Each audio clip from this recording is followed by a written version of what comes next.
So bete, we were doing various type of pollutant, their sources and their what they cause. ठीक है. Now next pollutant is dust.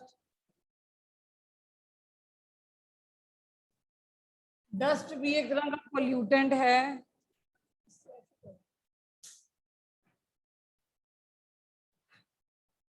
Dust, when there is volcanic eruption, crushing of stone or any woodwork is going on, dust is there. So you can write crushing of stone,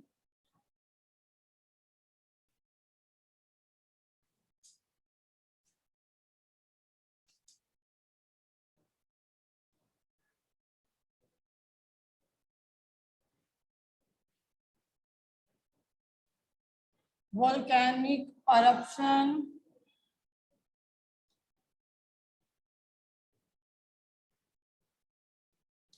woodwork.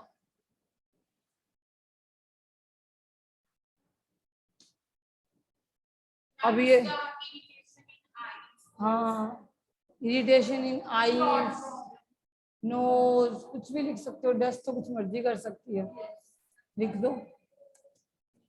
Irritation in eyes, knows, वो दिख नहीं रहा.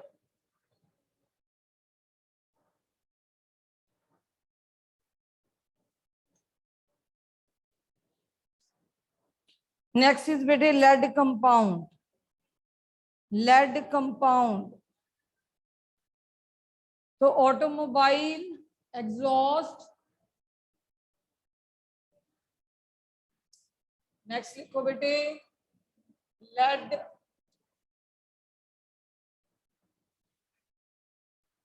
Compound. Tell होता है tie Thai lead use होता है बेटे. ये पेट्रोल में यूज होता है एंटी नॉकिंग एजेंट. लेड का कंपाउंड जो होता है ना बेटे, वो as a anti knocking agent use होता है. Automobile exhaust from leaded petrol. कितना शोर आ रहा है. लेडेड पे क्या होता है, जो आप बाइक्स वगैरह यूज करते हो ना, जब कभी स्टार्ट करते हो तो नॉकिंग होती है बाइक की, होती है ना नॉकिंग. स्टार्ट होने पे झटका सा देती है कैसे, उसे नॉकिंग कहते हैं. तो वो नॉकिंग को रोकने के लिए पेट्रोल में एक लेड का कंपाउंड डाला जाता है कि वो नॉकिंग ना हो बाइक की. मगर ये जब जो हमारा ऑटोमोबाइल एग्जॉस्ट है, ये कंपाउंड निकलता है उसमें से, फिर तुम्हारी मेंटल हेल्थ और ब्रेन को डैमेज करता है. ठीक है. You can write down mental disorder and brain damage. Cause किया बेटे mental disorder and brain damage. यहाँ पे ब्रोंकाइटिस भी लिख सकते हो. In dust you can write bronchitis too. Lungs को भी इफेक्ट तो करेगी. Here you write down mental disorder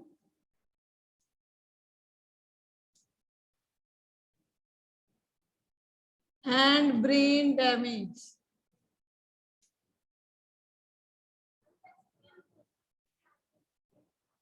dust में ब्रोंकाइटिस, लंग्स की प्रॉब्लम. जिन जो ज्यादा डस्टी एरिया में आते हैं तो आपने देखो कईयों को एस्थमा प्रॉब्लम बहुत हो जाती है. जो ये डस्ट एयर से एलर्जी होती है जिनको, वो कितनी खांसी करते हैं, उनको एस्थमा कितना रहता है जिनको प्रॉब्लम होती है इनसे. तो एस्थमा भी लिख सकते हो, कुछ मर्जी लिख सकते हो. आगे बेटे क्लोरोफ्लोरोकार्बन. क्लोरोफ्लोरोकार्बन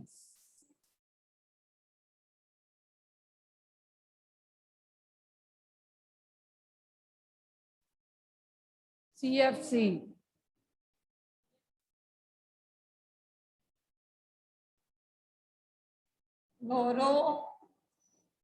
फ्लोरो कार्बन कंपाउंड,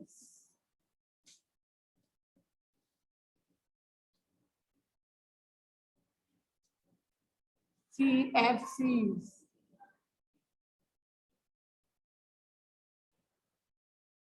रेफ्रिजरेटर्स आते हैं,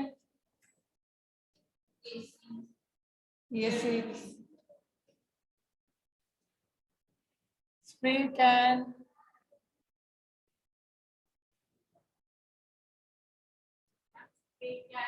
जो स्प्रे करते हो आप एक एक दूसरे पे कभी कभी, तो उसमें भी क्लोरोफ्लोरोकार्बन यूज किया जाता है। तो ये क्या कर रहे हैं, there is ozone layer depletion.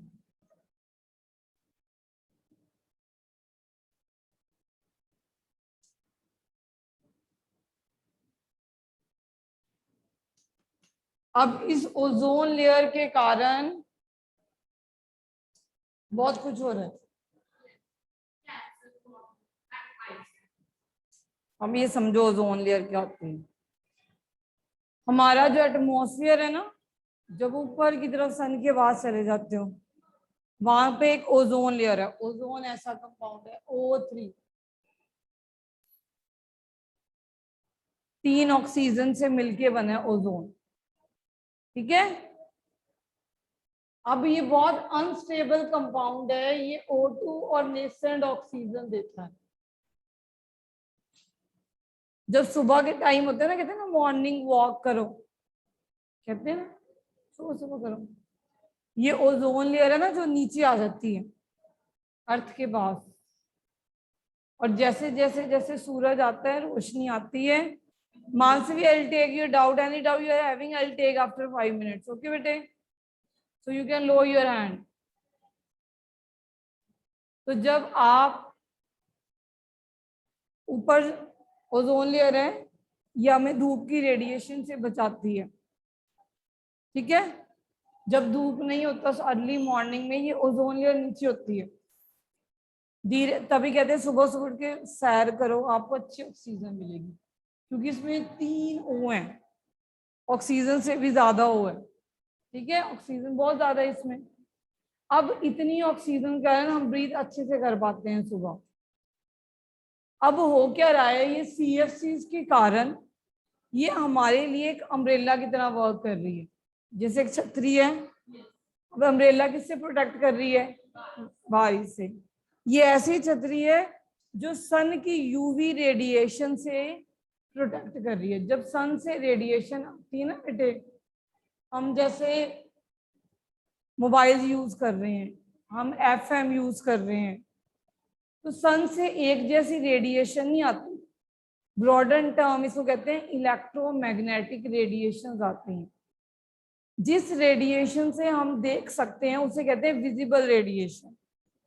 उसके अलावा sun X rays, gamma rays, cosmic rays, UV rays, IR rays, सारी रेज दे रहे हैं, ठीक है। अब आपको, आप इतनी इंटेलिजेंट हो, अगर आपने रेनी सीजन में जाना हो और आपकी छतरी में कोई होल कर दे, आपने ली तो ही है, पर उस अम्ब्रेला में होल्स वाली अम्ब्रेला है, क्या आप रेन से बच जाओगे? सेम ये CFC ने क्या किया है, हमारी ओजोन लेयर में होल्स कर दी। ये एक ऐसे मैंने एरो क्यों बनाई, क्योंकि ये ओजोन तो फिर बन जाएगी, ये बन सकती है ऑक्सीजन से दोबारा, ये टूटती बनती रहती। अगर आप ज्यादा क्लोरोफ्लोरोकार्बन दोगे ना, तो फिर वो टूटेगी ज्यादा, बनेगी कम। अब हमने क्या किया है, ह्यूमन एक्टिविटीज ने उस अम्ब्रेला में क्या कर दिए, छेद। अब छेद उनके कारण क्या हो रहा है, वो UV रेडिएशन सीधी आ रही है, तो UV रेडिएशन हमें दिखाई तो दे नहीं रही, पर हमें डैमेज तो कर रही है। तो हमारे अंदर म्यूटारोटेशंस कर रही हैं। म्यूटारोटेशन क्या होती है, जेनेटिक इंफॉर्मेशन हमारी बॉडी की एकदम से चेंज हो जाती है। तभी स्किन कैंसर आ रहा है, ब्लड कैंसर जैसी प्रॉब्लम आ रही है, क्योंकि जब बॉडी पे यूवी रेडिएशन पड़ती हैं तो हमारी बॉडी की जेनेटिक इंफॉर्मेशन को खराब करती है। तभी कहते हैं कि अगर धूप लेनी है तो अर्ली मॉर्निंग की लो, क्योंकि तब ओजोन लेयर नीचे है, ज्यादा प्रोटेक्ट कर रही है। लेना चाहिए क्योंकि हमें विटामिन डी मिलता है सन से। ये नहीं कि हमने धूप में जाके लेना शुरू कर देना है कि विटामिन डी ले लो, इस साथ में यूवी रेडिएशन भी बहुत ज्यादा आ रही है उस टाइम। ये क्रीम श्रीम कुछ नहीं करती यूवी रेडिएशन वाली, समझ आ रही है? वो इतनी पावरफुल यूवी रेडिएशन है, क्रीम क्या कर लेगी इसका?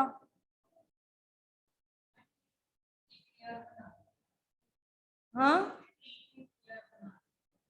लेयर बन जाएगी बेटे, कितना को प्रोटेक्ट। अगर हमारे क्लोथ ही नहीं प्रोटेक्ट कर पाए, इतनी मोटी लेयर डाल ली आपने, समझ आ रही है? तो बेटर है अपने आप को प्रोटेक्टेड रखा करो। बेटर है कि आप हम कम यूज करें ये CFC। तो ये सारे एयर पॉल्यूटेंट है।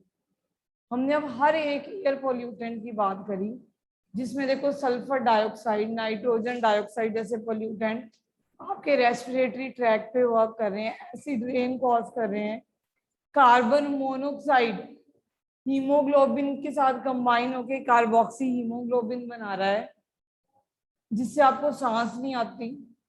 जब सांस नहीं आएगी तो फर्दर डेथ भी हो सकती है।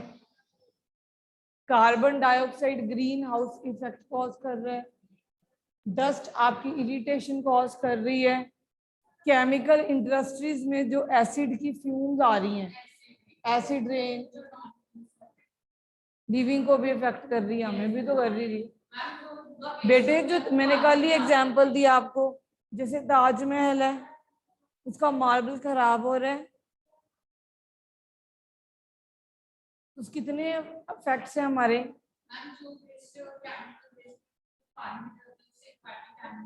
एक्वेटिक एनिमल्स भी खराब होते हैं, जो फर्टिलाइजर जाते हैं, BOD डिमांड बढ़ जाती है, बायोलॉजिकल ऑक्सीजन डिमांड। आगे हम करेंगे वाटर पोल्यूशन में।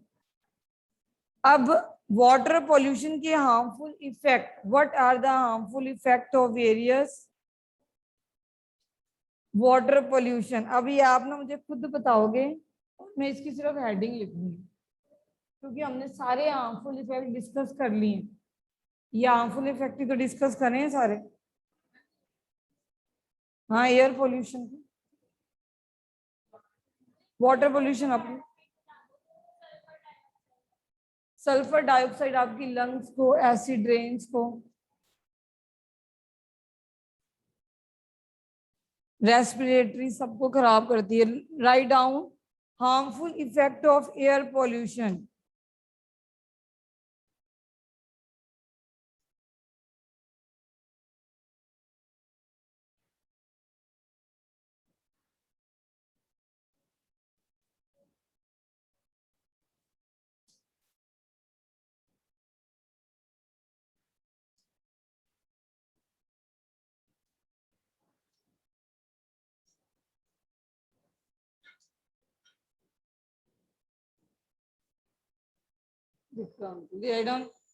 Air pollution can cause various health problems. Air pollution can cause various health problem, और एयर पोल्यूशन के कारण एसिड रेन भी हो रही है। तो you can right second one, air pollution can cause acid rain, cause acid rain,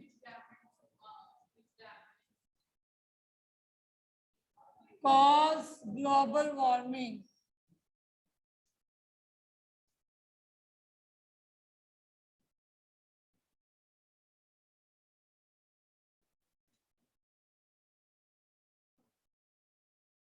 cause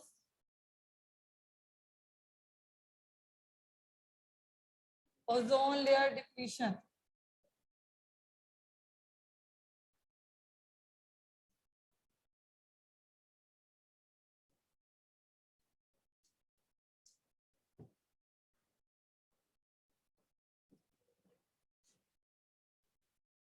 बस वही ग्लोबल वार्मिंग वही है। अब देखो ये 4 पॉइंट हमने बना दिए, ठीक है। अब 4 पॉइंट्स में पॉइंट्स ऐड कर सकते हैं, नहीं कर सकते आप? इन 4 पॉइंट को कैसे एक्सप्लेन करोगे? देखो वेरियस हेल्थ प्रॉब्लम आप लिख सकते हो। कार्बन मोनोऑक्साइड क्या करती है?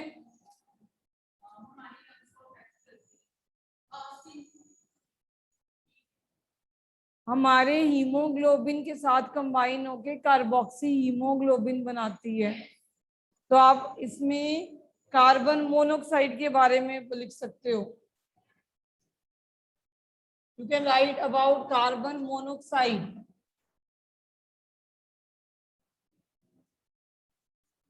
जो भी कार्बन मोनोऑक्साइड के बारे में लिखा है वो लिख सकते हो। Oxide of nitrogen,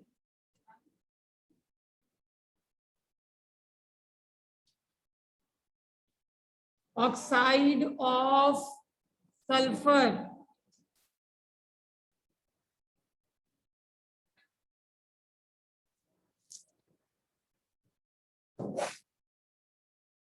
I am adding here, देखिए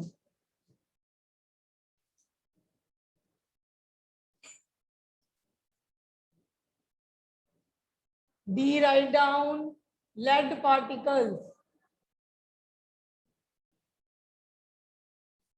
E write down dust,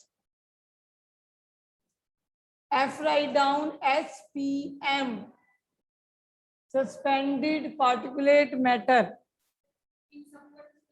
Yes, बन गए ना बहुत सारे पॉइंट, तभी मैंने पहले ही लिखवा दिया आपको। देखो हमने कार्बन मोनोऑक्साइड की क्या करता है हमने लिख चुके हैं कि कार्बन मोनोऑक्साइड किसके साथ कंबाइन होता है? हीमोग्लोबिन के साथ। क्या बनाता है? कार्बोक्सी हीमोग्लोबिन, जो सफोकेशन कॉज करता है, final death. Oxide of nitrogen क्या रिजल्ट इन एसिड रेन, मगर हमने हेल्थ में लिखना है तो हम कहेंगे रेस्पिरेटरी ट्रैक को इफेक्ट करती है। Lung congestion, same in this. Lead particles क्या करते हैं? अभी लेड के बारे में लिखा था, mental disorder, brain damage. Dust के बारे में irritation, SPM again irritation in eyes, nose, lung, respiratory tract. Suspended particulate matter ये लास्ट चैप्टर में भी किया था हमने, कंबस्शन में।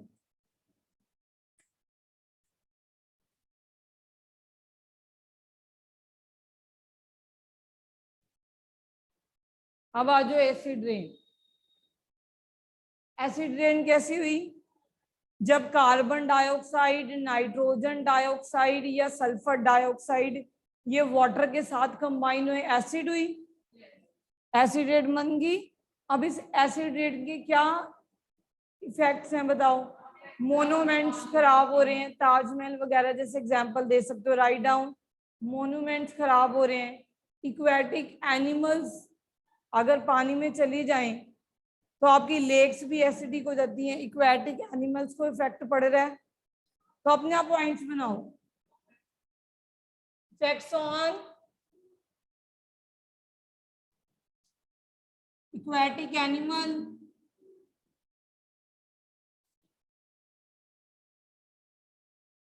B, soil is being affected,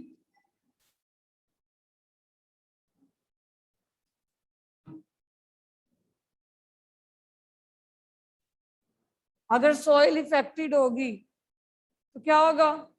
plants वो सॉइल से न्यूट्रिशन लेंगे, वही हम प्लांट की जो फूड खाएंगे तो ये फूड चेन में आ जाएगा और हमें हमारी हेल्थ खराब करेगा। You can explain the point yourself. कुछ मर्जी लिखते रहा करो एग्जाम में। सॉइल की फर्टिलिटी कम हो जाएगी, ये हमारे अंदर के पॉल्यूशन, अपने आप लिख सकते हो भैया। और क्रोयन जल्दी हो जाती है। क्रोयन जब एसिड रेन होगी, एसिड आयरन के ऊपर गिरेगा तो आयरन जल्दी करोड होगी। रस्टिंग जो करोयन ही कहते हैं। मेटल्स की corrosion, corrosion of metal.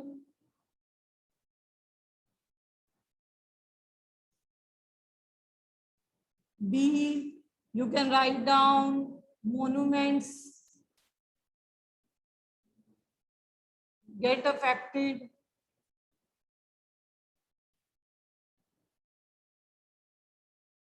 So these points you can write down.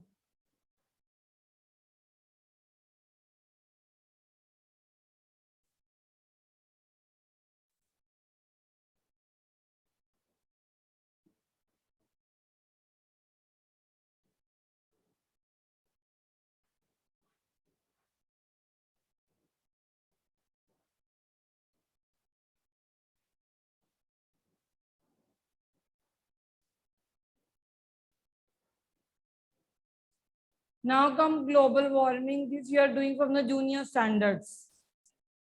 Global warming में क्या होता है, कार्बन डाइऑक्साइड है बेटे, तो कार्बन डाइऑक्साइड बढ़ जाती है तो टेम्परेचर एटमॉस्फेयर का इंक्रीज हो जाता है। क्यों?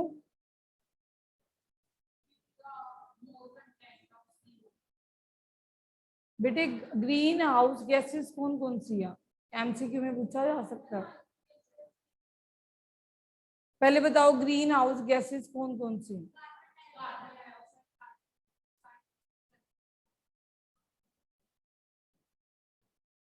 ग्रीन हाउस गैसेस है, राइट डाउन, ये एमसीक्यू में पूछा जा सकता है। Right down green house gases, इसके नीचे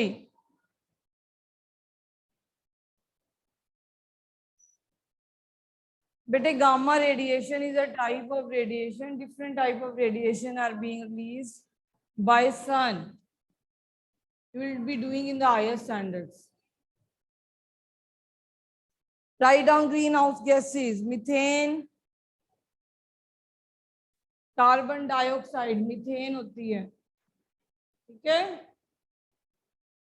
अब ध्यान से समझो, देखो सन की रेडिएशन आ रही है, आ रही है, सन की रेडिएशन खुला एटमॉस्फेयर है, आके वापस भी चलेगी, ठीक है। अब आपका मान लो आपका रूम एक अर्थ, ठीक है, ये विंडो नहीं है, इसमें मैंने विंडो सारी क्लोज कर दी, वहां पे मैंने सन लगा दिया, आपके रूम के बाहर ये डोर है, तो यहाँ पे मैंने सन लगा दिया और सारी विंडो क्लोज कर दी, इस रूम का क्या होगा? क्योंकि हीट बाहर जा ही नहीं रही है। वैसे ही हमने किया, कार्बन डाइऑक्साइड लेवल बढ़ गया, मीथेन लेवल बढ़ गई, वो एक लेयर बन गई, वो हमारा जो खुला एटमॉस्फेयर था वो उसके दरवाजे आपने कर दिए बंद, खिड़की कर दी बंद, उसको एक लेयर दे दी कार्बन डाइऑक्साइड की। अब वो रेडिएशन आ रही है, वो आके ट्रैप हो रही है अर्थ में, उनको वापस जाने का रास्ता नहीं दे रहे हो आप, इतनी कार्बन डाइऑक्साइड हमने रिलीज कर दी। तो हमारा अर्थ का क्या बन रहा है? भट्टी।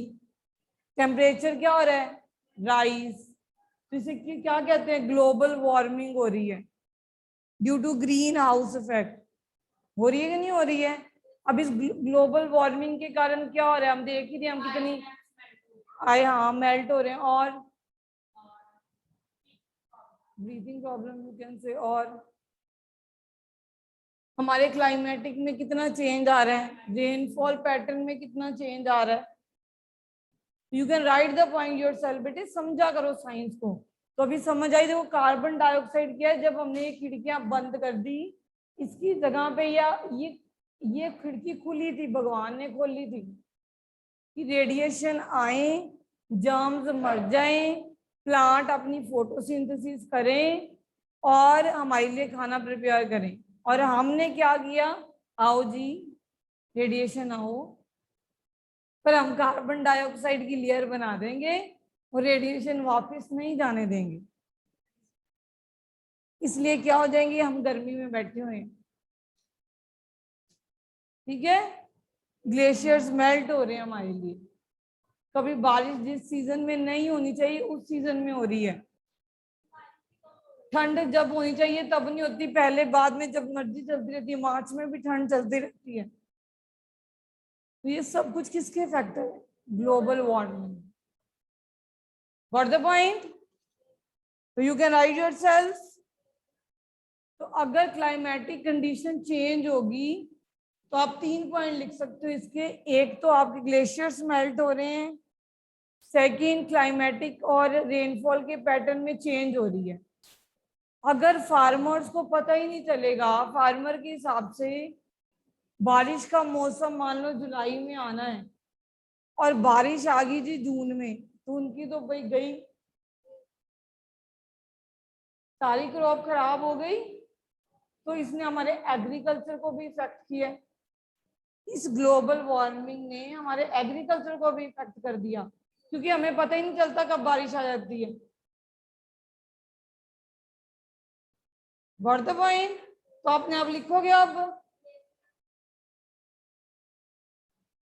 अब आज जो लास्ट बेटे, ओजोन लेयर डिप्लीशन।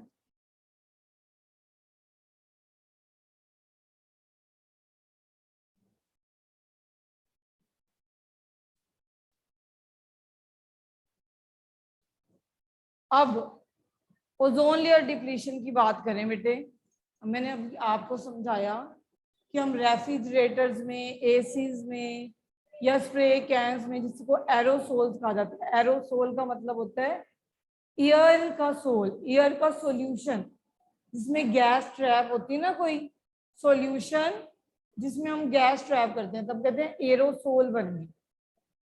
इन सब से CFC क्लोरोफ्लोरोकार्बन रिलीज होती है, ठीक है। अब हमारी ओजोन है स्ट्रेटोस्फियर में, उसमें हो गए होल्स, होल्स के कारण हमारे ऊपर यूवी रेडिएशन सीधी आई, तो हमें क्या क्या हुआ, स्किन कैंसर हो गया या कोई कैंसर हो गया, इसके कारण होता है। सेकंड, क्यों होता है, क्योंकि म्यूटा रोटेशन हो जाती है, जीन की जीन्स चेंज हो रही है, तो और भी बहुत सारी डिजीजेज हो रही हैं, कैटरेक्ट, आई की प्रॉब्लम जो भी हो रही है, ठीक। उसके अलावा एनिमल्स को भी इफेक्ट कर रहा है। एनिमल्स धीरे धीरे डेवलप करते हैं, फ्रॉग है, फिशेज हैं, आपको पता है वहां पे मेटामॉर्फिज्म होती है। अर्ली डेवलपमेंट आप छोटी क्लासेस में करते आ रहे हो कि एकदम से टैडपोल, लार्वा टैडपोल बनता है, आपने किया ना सारा कुछ, तो ये अर्ली डेवलपमेंट स्टेजेस हैं। तो वो भी stages being affected because of this ozone layer depletion. So got the point? So what are the effect of air pollution? So you can write yourself now. अब ये आपके ऊपर क्वेश्चन है बेटे कि आप कैसे रिड्यूस करोगे एयर पॉल्यूशन को। आने वाली जनरेशन करेगी, बूढ़े तो चलेगी। चलो इलेक्ट्रिक कार्स, एक पॉइंट और, हमें कार पूल करनी चाहिए। अगर हम चार्ज,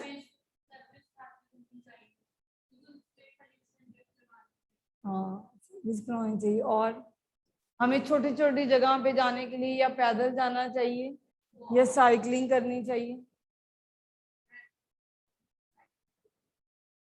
और जो अगर फैक्ट्री से पोल्यूटेंट आ रहे हैं तो वहां पे फिल्टर्स लगे होने चाहिए चिमनीज पे, कि जो डस्ट वगैरह है वो फिल्टर होके ही आए वहां से।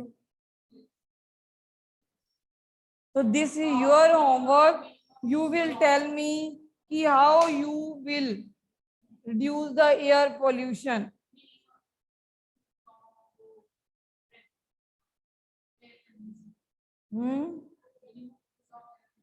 वो तो हमने नहीं करना, हम पता ही गर्मी बहुत है, कूलर यूज करो। यस, तो हम ट्रीज प्लांट कर सकते हैं भाई, we can plant more tree, we can use LPG instead of using wood and all other जो ज्यादा पॉल्यूशन करते हैं, ठीक है। We can use CNG rather than petrol, isn't it? So और क्या कर सकते हो आप, you can use unleaded petrol, lead ना डलवाओ, कोई बात नहीं, बाइक नॉक करती है करने दो। तो कईयों में लिखा भी होता है कि यहाँ पे अनलेडेड पेट्रोल अवेलेबल है ना। तो पेट्रोल वो वाला यूज कर सकते हो जिसमें लेड ना हो। अगर लेड नहीं आएगी तो मेंटल डिसऑर्डर, ब्रेन डैमेज नहीं होगा। सीएनजी कम पोल्यूशन करती है, क्लीनर फ्यूल है, कर चुके हैं, वो यूज करो। वुड ना यूज करो, एलपीजी यूज करो। ट्रीज ज्यादा प्लांट कर लो आप, इलेक्ट्रिकल कार्स यूज करो आप, बहुत कुछ कर सकते हो आप। तो we will discuss more point and I will ask you the points. This is your, हाँ वो अमरजोत लिख रहा है we shouldn't burn cracker. Yes Amarjot, you are right. Yes.